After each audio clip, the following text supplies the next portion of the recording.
President Duterte babalik sa pagka-alkalde ng Davao City. Alam mo, kanina magkakausap kami nila Banat Bay kanina. Nagpustahan kami. Nagpustahan kami kung ano yung mga tatakbuhan ng mga kandidato itong nalalabing 2 araw ng filing ng COC. Ito yung talagang kaabang-abang, lalong-lalo na sa Martes, yung last day dito magkakaalaman. Ano yung mga tatakbuhin ng mga key personalities, key political personalities sa Pilipinas. Actually, ang inaabangan kasi, etong mga Duterte. Sila talagang inaabangan kung sila ba ay tatakbo sa pang-national o pang-local. Ngayon, pakinggan natin itong sasabihin ni PRD kung ano ang ano na naman niya, charot niya. Okay, so play natin to. Niyo si Salvador Panilo nag-ingon na duha daw ang kung dili daw senador o mayor ayang imong daganan according to attorney Panilo. May sound ba? Oo, pa-confirm, mayroong sound malinaw. Okay, sige, ulitin natin na. O, pasok. Niyo si Salvador Panilo nag-ingon na duha daw ang kung dili daw senador o mayor ayang imong daganan according to attorney Panilo. Let me put it this way. Kilala naman niyo, been your mayor for so many years now. You think that I can carry a national campaign at my age? Or you want me to die? Magkukulaps lang ako niyan eh. Well, anyway guys, I think that Anong sabi? Hindi ko na sa tingin bunyo ba kaya ko pang mangampanya ng buong Pilipinas? Magko-collapse na ako niyan.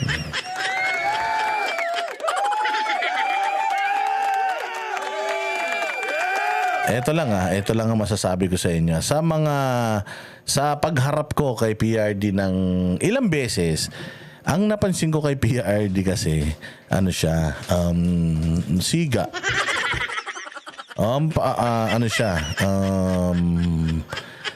Matanda na siya, pero hindi niya sinasabi na matanda na ako, na mahina na ako. Oo, hindi siya ganun. Oo, kaya nga sabi ko sa inyo, ayaw niya yung nagbi-bless sa kanya.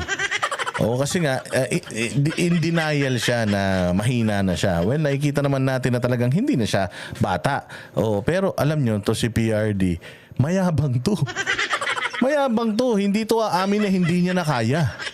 Oo, sa pagkakaalam ko, sa ilang beses ko siyang nakita, hindi to aamin na, mahina na ako, di ko na kaya.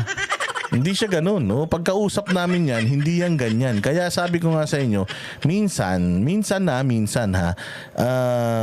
itong sinasabi ng matanda, lalo na pagdating sa mga bagay-bagay na alam niyang inaabangan ng mga tao, inaabangan ng mga politiko, inaabangan ng mga senador, ng mga congressman, ng mga nasa Malacanang. No, madalas ito ng chacharot. Kaya nga sabi ko sa inyo, let's wait for the next couple of days kung ano talaga yung totoo. Kasi kung ano yung mangyayari doon, yun yung totoo. Now, ito si PRD, I'm not saying what he's saying is not true, but sa pagkakilala natin kay PRD, minsan iba yung ano niya, iba yung kanyang sinasabi sa ginagawa, pero minsan kasi masurpresa tong mga Duterte na to eh.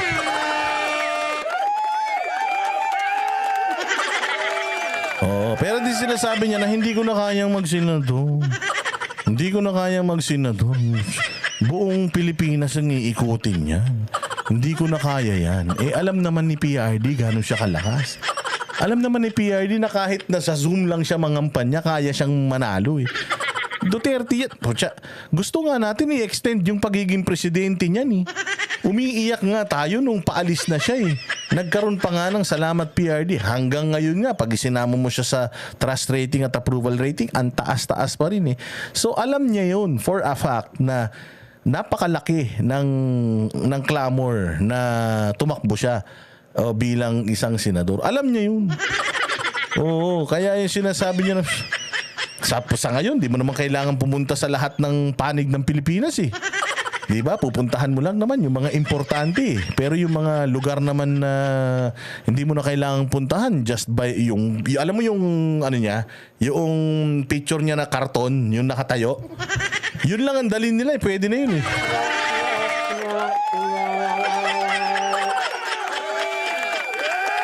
O, di ba? O, yun lang naman eh. Pero sabi mo, si Boss Dadas, binibisto mo naman si PRD. Hindi naman, natatawa lang ako. O, natatawa lang ako kasi ito si si PRRD, alam mo na. O, ganun talaga yan. Uy, meron tayong basher. Bingo ka na kay General Torre. Lalabas na ang kaso mo. Puta, mas nauna ka pa nakaalam kaysa sa akin ah.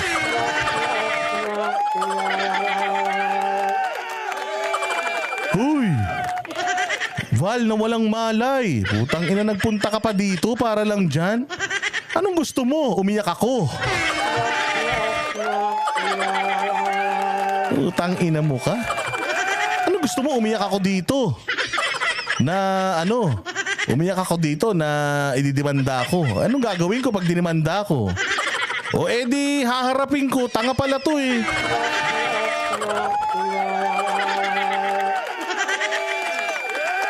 Nak ng tokwa oh.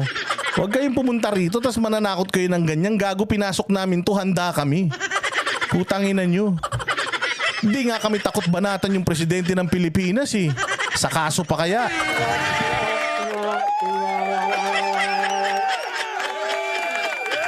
Oh, kung yung mga vlogger nyo takot sa kaso, putang ina, ibahin nyo kami. Oo, pati death threat, ibahin nyo kami. Puta, inaalmusal namin yan araw-araw.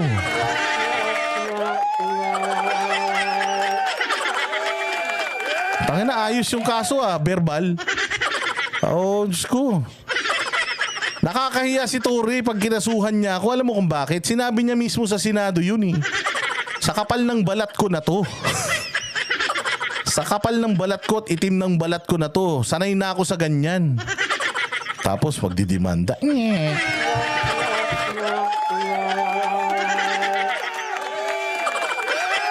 Nak ng putya. O ano, nakapanakot ka. O hindi ba baliwala? Utangin na nyo, pupunta-punta kayo rito eh. Inantay-antay mo yung pagkakataon na yan, tapos supot pala yung kwitis mo.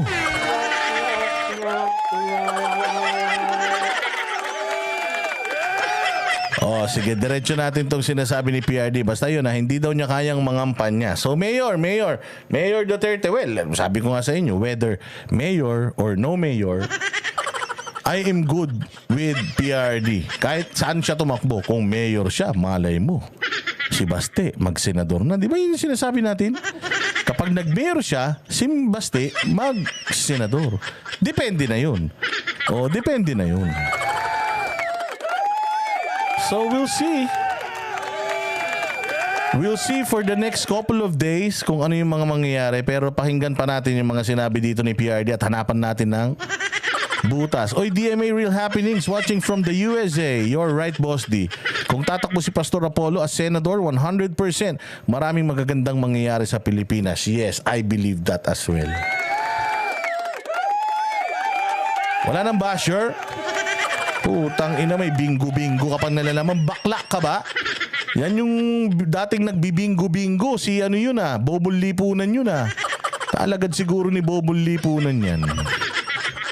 At my age, 73. Hoy, PRD, 80 ka na.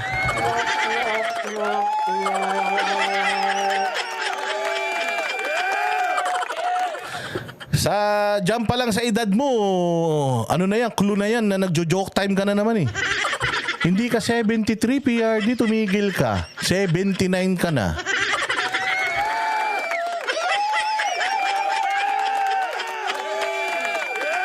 Sabi ko nga sa inyo eh, si PRRD, kailangan kilala mo siya para ma-check mo kung ano talaga yung mga plano niya sa buhay. Isa yan. O, ulitin natin ha. O, ulitin natin. Anyway guys, I think that at my age, 73, Nakita mo, nagantay siya. At my age 73. Napansin mo, inaantay niya kung may magre-react. Pucha, walang nag-react. Ito naman kasi si PRRD, yung 73, parang 80 na din yun.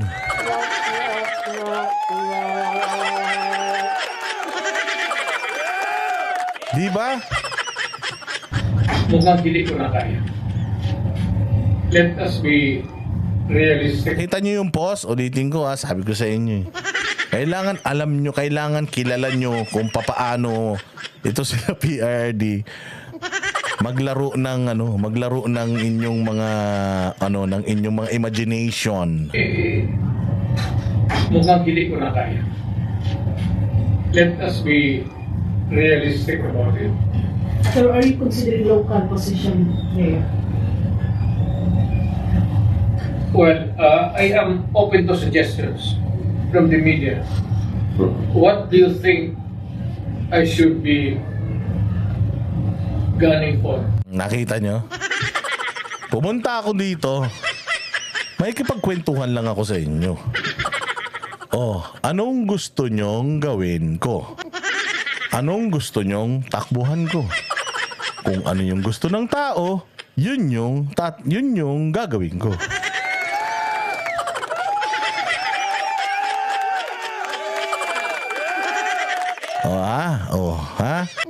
Yung kung ano ba gusto nyo? Matanda na ako hindi ko na kaya mag-national. Ano ba talagang gusto nyo? Kung anong gusto nyo, yun ang tatakbuhan ko. Pucha, meron bang magdideklara na ganun?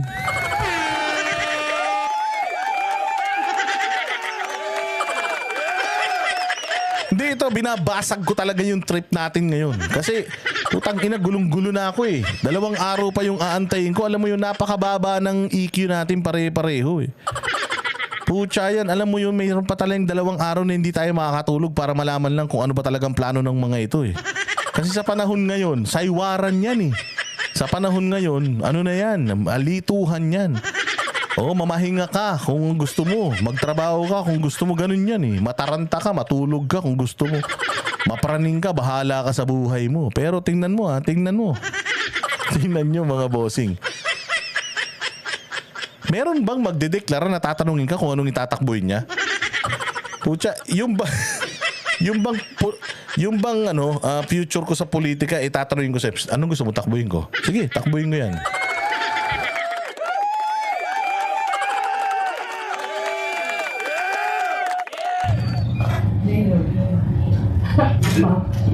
Iyo yan.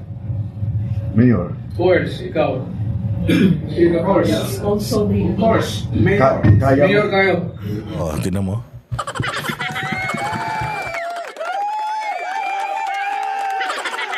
Meron bang tatakbo ng mayor nang tinanong dun sa mga nag-i-interview sa kanya kung anong gusto niyang takbuhan?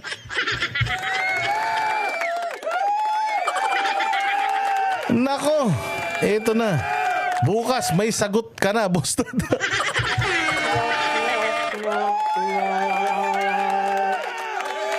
Ay, nako. Yan bang sagot ko bukas, pwede ka bang ilabas yan? Baka hindi ko pwedeng ilabas yung sagot na yan. Naku po, mauurat itong mga to. Pero... Sulay! Hi, Sulay! How are you?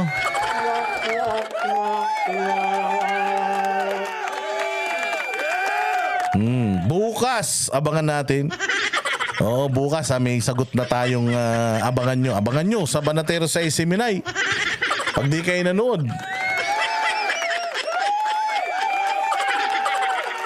Naku po. Aray ko, sumakit bigla yung ulo ko. Alam mo na pero wag mong sabihin, secret lang. Ala, ay napatay tayo dyan.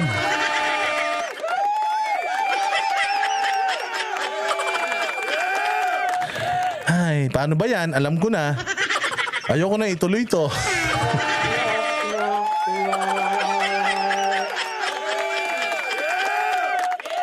Pero nakita niyo si PRD kalimutan natin yung sinabi ni Sulay Woman. Dahil to si Sulay Woman, ano yan buang yan.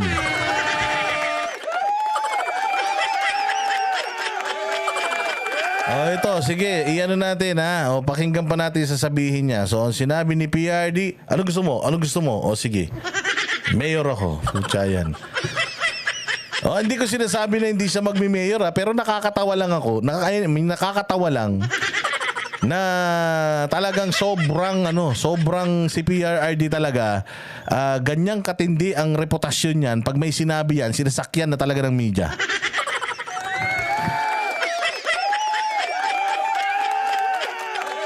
O sige, diretso. Tito, kaya mo pa, Mayor? Kaya mo ba? Basta, Mayor. Yan ang gusto. Is it a public clamor? Yes. Among sa media? Yes, Mayor. Is the media's sentiment now reflect the Yes, of course. community Yes, of course. gusto ng tao ibig sabihin? Yes. Yes. Sige, mayo tayo. All Mayor Baste and Paul. What will happen to Mayor Baste? He should be the vice mayor. Ayan ha. Anong sabi ni PRD? Paano si Baste? Ang sabi niya, he should be the vice mayor.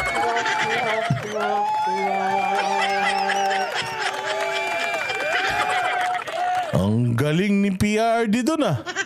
Una sa lahat, tinanong mo yung mga media kung ano yung tatakbuhan mo, tapos sinabi nilang mayor, may vice mayor ka na kagad, naisip mo kagad yun, naplano mo kagad yun. Ang galing mo ha.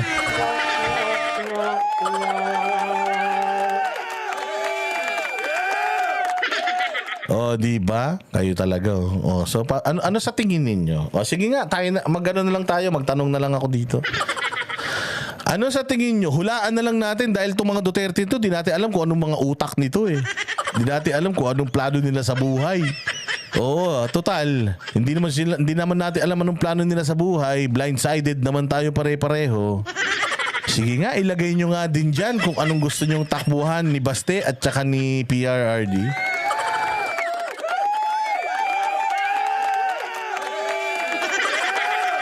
Lahat ng vloggers nag-speculate pero si Boss Dada lang may hawak na sagot. Diyos ko po. Ano ba naman yan? Ano ba naman yung responsibilidad na binigay mo sa akin? Ako pa naman pag nangako ako talagang hindi ko sinasabi hanggang kamatayan.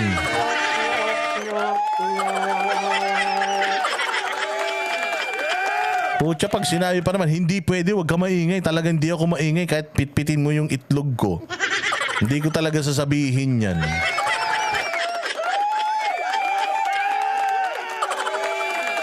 Sabi ni SJPYB, Mayor si Tatay, Senator si Baste. Talaga? Sige, ano pa? Sige nga, tinan nga natin kung ano yung pulso ng bayan. PRD Senator, Baste Senator din. Baste remain sa Davao, madamot si Munet. Sige, Mayor daw. Sinong Mayor siya? PRRD for Senator, Congressman si PRD, Senator si Baste. Baste Senator, Tatay Mayor. PRD and Baste for Senator, PRRD Mayor.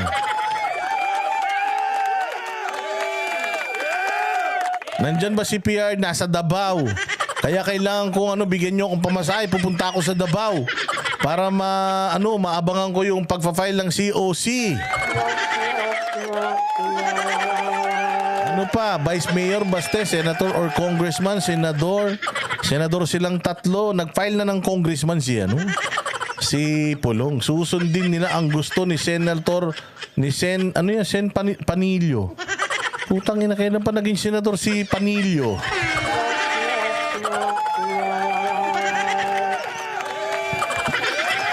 Mayor si Baste, Baste Senator. Mayor si Tatay, Baste Vice Mayor.